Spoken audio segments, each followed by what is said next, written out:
Alrighty, here we go. Video number 1. Or video 40, day 40 of a 40-day countdown. I don't know how to count it. Going up to 40 or down from 40. But a countdown starts at 40, goes down. So we'll say this is day 40. Okay, so what I felt like from the Lord was to, we're doing like read through the Bible in a year with Upper Room. And I'm not behind because I just keep picking back up. When I miss a day, I'm not trying to catch up, I'm just jumping back in. So, but I actually did in the last few days. So I feel like I was supposed to do that first, and then from there, I would feel direction on what to share in the video. There'll be like very specific practical things that I'll share. But I also feel like the Lord wanted me to let him speak to me and to share from that place as well. So yeah, we are on a 40-day countdown to leave the U.S. We are, I think as I go, I'll share more of the backstory. I feel like I'm not supposed to just like start there and share all the backstory. I feel like I'm just supposed to share pieces of the backstory as they come, like naturally in whatever's happening. So, but today is day 40. We have 40 days until we get on a plane. We're flying out of Austin, and yeah, and that's what I felt like the Lord told me to do, was 40 days. So I'm gonna try to pull my thoughts together. We are going on this trip. It's like a scouting trip. It's a 2-month, it's 10 weeks, I think, that we'll be there for sure. Timing may end up getting blurry depending on what God does and speaks while we're there. Where it's just super open. We feel like the Lord's inviting us to just like let him lead us with breadcrumbs and be willing. But the other big part, we are moving obviously to another country, so we're not going to take like a crate or a container or anything like that. We're going to take what we have in suitcases, and we're also moving out of, obviously moving out of our house. And so if and when we return, we're not returning with a home. We're returning to stay with my parents or friends. We won't be returning to like have a home here. So that being said, we have a lot to do, a lot to get rid of. We have a storage unit here where we live in our house, and so part of the practicals that I'll probably share are just how we're gonna get rid of everything. What does it feel like and look like for me specifically to get rid of all of our stuff. But the thing I wanted to share, which I thought was super interesting, is that today I'm reading and I'm in the Exodus story, and today was the Passover, and very familiar. So much obviously could be said about Passover, but what I felt was interesting was he establishes the Passover and he says, and this will be the first month for you. And I was like, wait, that's not Rosh Hashanah. Rosh Hashanah is like in the fall, but this is the month of Aviv, and it's the first month of the biblical spiritual feast calendar in the Jewish tradition. I did a little research. Apparently there's two. There's the civil calendar, which starts with Rosh Hashanah, and then there's the biblical spiritual calendar that starts with the month of Aviv, because he says this will be the first month for you,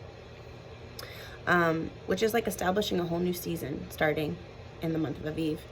And today is not the month of Aviv in our calendar, but I feel like the Lord's saying that to us as a family, like I'm establishing you in like a completely new season. A new season is starting, and that's what we're counting down to. And then I looked it up and I was like, what is the month of Aviv in 2026? And it's March 19th. So we'll be arriving in Brazil March 12th. And then March 19th starts the month of Aviv in the Jewish calendar. And I just felt that was significant, that we are literally going to be arriving in this new land, in the nation of Brazil, during that month, the month of Aviv, the month that, and Passover is going to happen right after that, and we're going to get to celebrate Passover there, and I think that's going to be significant. This big highlight of the unleavened bread is to go without preparation. So they went without preparation. It was marked with not having enough time, and so they had unleavened bread.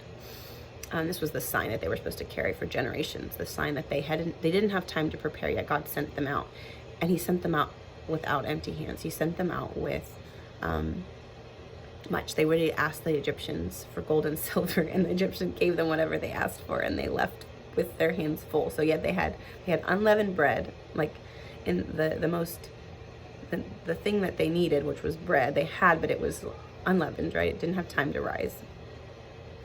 But they left also with extravagant abundance. So yeah, I'm just like, Jesus, what? Yes, I say yes. What do you want us to, you're going to put in our hands what you want us to have in our hands to go. And so part of what the season of 40 days is going to look like for me is literally saying, God, what do you want me to take? There's a lot of ways that I could practically, rationally figure out what we should bring and what we should not bring. But I really feel like I'm supposed to just pray and ask him. So, we'll see. Right? So hopefully most people who watch this are going to know that we have a family of 7. We have, this will be the practical backdrop that I'll share here on this first video. We are a family of 7. That is moving. Julia, our oldest, 24, is in South Carolina. John Paul's oldest daughter, so she's not in Brazil, she's here. She was in Brazil. But our family, we have Lila, who will be turning 13 as soon as we arrive in Brazil. Jovi, who's 11. Leo's 7. Addie will be turning 4 as soon as we arrive, like the day after we arrive in Brazil. And then we have Becca, she'll be 6 months. We also have 2 dogs, a little dog and a big dog, and we're still praying through how that's going to work. We cannot bring them with us right now because I bought American Airlines tickets and they don't take dogs. So somebody's coming back to get our dogs. we might all be coming back and spending a season here still, and then going back, still to be determined. I'm still feeling that we're trying to find a home for Vera, our big dog. And she may not move to Brazil with us, but I'm also willing for her to. I'd be happy if she can. I'm nervous about putting her under a plane. Rico is really easy. He can come with us, and he's very bonded to Jovi, and I think bringing him is going to be a really good part of that transition.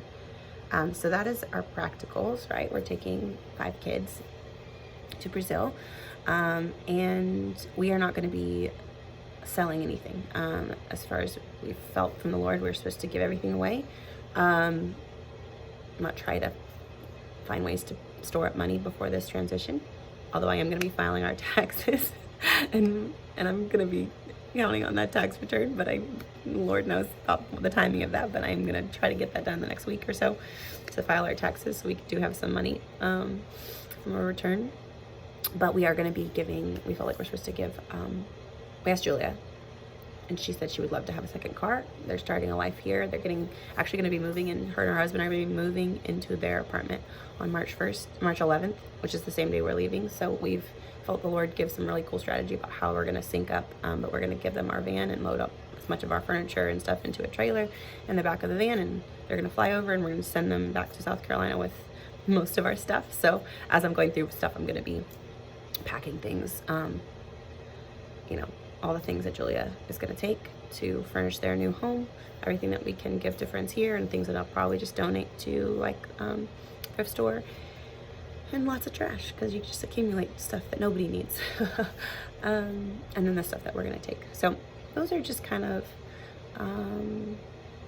the practicals. I'm talking probably too quickly, but I have a little bit of quiet. So Becca's sleeping and she can wake up any moment. So yeah, this is day 40 of a 40-day countdown to Brazil. My hope is to share something that the Lord's speaking from the Word at the beginning of every video, and then to share some practicals as far as what we're working on today. So this was what I felt to share today. And yeah, I hope it blesses and encourages whoever watches. So thank you for friends and family who are gonna tune in and hear the heart and the heart of what we are believing God is doing. It's a big ask, but the song I just keep hearing, I know it's cliche, but I keep hearing the song over the last few weeks, months, I have decided to follow Jesus, no turning back. And John Paul felt really specifically from the Lord as well, that the Lord was like, hey, like, you get to follow me, just like the disciples. I called them and they dropped everything to follow me. Like, that's what he's calling us to do. And we want to take him at his word. And when he says, come, we want to be willing to come and follow him fully with reckless abandonment. And so that's what we're leaning into, because he's worthy. He's a good shepherd and he's worthy. And I'm excited to see what he's going to teach us, what he's going to teach our family through this transition. And I know there's much to discover about when we get there and what we're going to do when we're there. But that's not what we're doing right now. We're just saying yes to follow. And following looks like leaving things behind. And that's kind of the journey that I'm going to share with you guys, at least to start with. So, all right. God bless.